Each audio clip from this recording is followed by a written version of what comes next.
नमस्ते प्रणाम। हम भोजपुरी गायक नीरज निराला जे के प्यार से रउआ लोग झिझिया स्टार बोली ले। नीरज निराला एगो ही रउआ लोग के बीच में बात बताओ तनी कि मान ली कि इतना बड़ा जेकर नाम हो जाए, जौन सोचले रही वो मंजिल मिल जाए, तो फिर का गरज बाटे इस सब काम में पड़ला के। नाम टाइटल कुछ और आवता, गाना के थंबल कुछ और हो जाता, छोटा कलाकार कमेंट करता चाहे शेयर करता कि भैया ये तो हमर गाना हो, हमर गाना हो। बड़ा दुख होता यार। अरे थोड़ा छोटा कलाकार भी मान ले कि इतना मेहनत कैले बा, केहू बहुत माने कलाकारी लाइन में बड़ा दुख तकलीफ लोग झेलेला।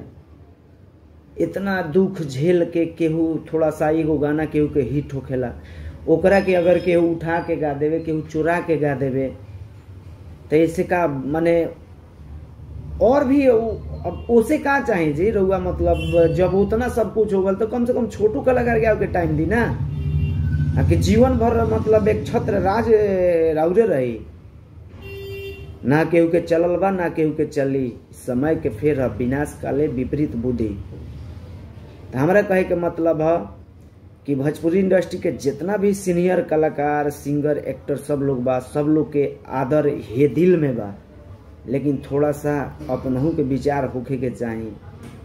अच्छा ठीक बा, मान लेनी कि रउअर गाना कुछ और रहे, तो जौन आदमी गलती कैलक आखिर उ के गलती कैलक?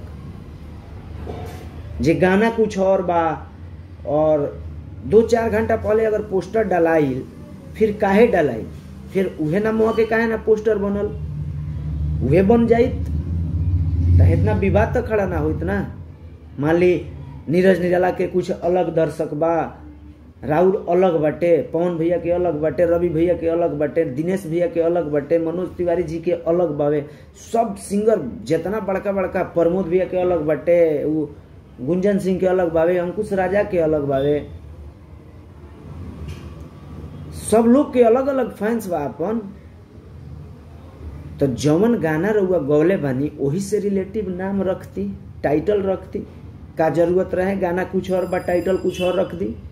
केहू सोची, काहे कि बहुत बड़ा नाम है ना पवन सिंह। रउआ कहतनी कुछ और है, करतनी कुछ और है, तो ई सब गलत नहीं खे, शोभा नहीं खे देते एकदम। भोजपुरी इंडस्ट्री के मतलब ऐसे लागता ना कि विनाश के घड़ी आ गई बा। जब अगिल के हारवा ऐसे ऐसे चली तो पिछिलका का करी? सोची लोग, जानी लोग। और हम माफी चाहें कि अगर हमरा से अगर केहू के ठेस पहुँचे कि ना नीरज निराला कुछ गलत कह दिले, तो ओकरा ला हम क्षमा प्रार्थी बानी। लेकिन हाँ, अगर बचावे के बाद थोड़ा सा इस सब विवाद से बचे को होई, गाई कुछ मतलब जौन गाई ओकरे के रखी ना लोग के बीच में, का जरूरत बाटे आलतू फालतू के कैला के। अगर हाँ जे बड़ कलाकार बा जेकरा पीछे 5 गो 10 गो लोग बाटे डील करे वाला, ओकरा के समझा के रखी कि ना हम जौन करतानी तू उहे सच्चा रिपोर्ट दो, गलत मत दो। न तो मान ली कि रउआ जानकारी ना हो के पीछे से ही काम होतो के, तो वो आदमी टंगड़ी धोके घिंचत न बराबर। एक चीज पर दिमाग लगाई और काम करी, अच्छा दिमाग से काम करी। भोजपुरी इंडस्ट्री के सालबा अगर ई जहिया खत्म हो जाई तो यह लाखों सिंगर के, लाखों छोटा सिंगर के, लाखों मतलब इंडस्ट्री जब बंद हो जाए तब मतलब का रह जाई भाई? लोग के सपना अधूरा हो जाई।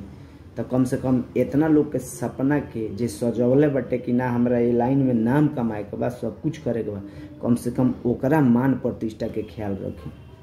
ई ना कि अपन पेट भर गई बाकी लोग भाड़ में जाए, ये सब गलत बात बा। अगर कौनो हमरा से गलती हो गल होके तो ओकरा के हमरा के माफ करें लोग। ये हमार विचार रहला, हमर रउआ लोगन के बीच में रख देनी। बाकी रउआ लोगन के मर्जी, जैसन करनी वैसन भरनी। नमस्कार, प्रणाम।